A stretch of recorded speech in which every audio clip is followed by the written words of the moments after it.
So today I'm going to show you guys how I made this nice dark sorceress costume that is super fun to swirl around in. So I started by getting it was either a long shirt or a short dress, I'm not really sure, but it was dark green. I got it from the second-hand shop. And I measured about where I wanted the top part of the dress to sit, and I cut off the dress shirt at that spot. Then I took a piece of this part that I'd cut off, and I folded it in half lengthwise, and I put two of those on, one on either side of the front of the shirt. The folds are to the side, of course.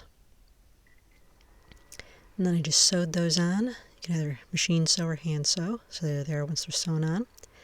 And then I just poked a bunch of holes all the way down those, got some silver eyelets, and put the silver eyelets in all the way down those. I do have a tutorial showing how to do this. It should be popping up on your screen. So then I took some black cord, and then I just strung that through the eyelets. If you put a little piece of tape on the end of the cord, it makes it a lot easier to get them through the eyelets because then it's solid on the ends. And you just want to lace that all the way down through those eyelets that are on the fold pieces that you attached to the front of the shirt. And go all the way down and then tie off the bottom in a little knot once you get there. So then here's a farther away shot of the whole top part of the dress. So then I took some black fringe and I stuck that on the edges of those pieces that I attached to the front of the shirt, and that way it covers up the raw edges. So just sew on the black fringe to the front side of the shirt. And so here's the top once I've got that done. So then I got some crushed green velvet, and that's just to show how much lighter it is than the dark green shirt. You want this to be twice as wide as you need it to be to go around your waist. You're just going to scrunch it all up, and then sew a line of stitches across there to hold the scrunches in place so that it fits around your waist perfectly.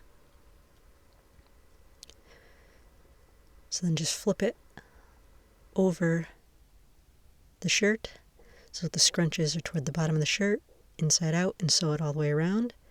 And then you just want to sew up the back of the skirt there so that it's all solid. So here it is once I've got the skirt part sewn to the dress, the entire thing. And I actually shot this after I already made the belt. I forgot to shoot it before that, so I'll show you how to make the belt in a minute. Just cut a long rectangle with a pointed end out of some black crushed velvet. Then I cut another piece that was long enough to go around my waist, and I glued the two pieces together.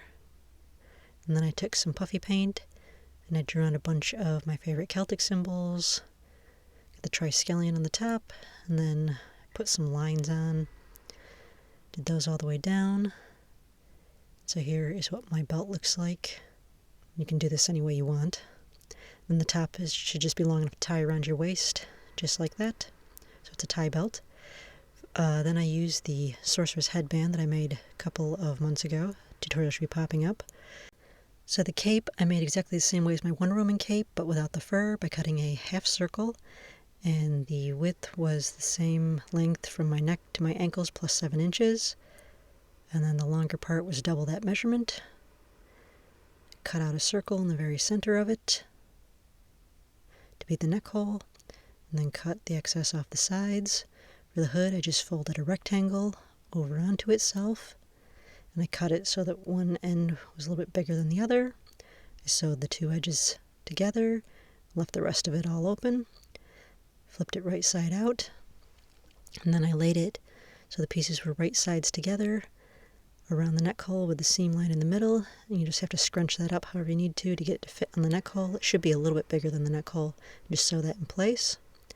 Once that was sewn in place right at the neck hole, I took some hook and loop closures, and I sewed the hook on one side, and then of course sewed the loop on the other so that the two could just connect right at the neck there to hold the cape in place. And then you've got a nice little hood on your cape. So then I took some black feathers to give the cape kind of a witchy effect, and I pinned out where I needed them to sit. You want to do this to each shoulder. And then I just sewed them in place. About 3 or 4 feathers on each shoulder was good for my cape, but you can do it however you want. So there it is with the feathers on it. Here it is, a close-up of the feathers. And then here is the completed costume Makes a nice dark sorceress costume. You can wear it with the hood down or with the hood up, but either way it is super fun to swirl around in. And so here's a little preview of one of the costumes that will be in my upcoming cosplay book.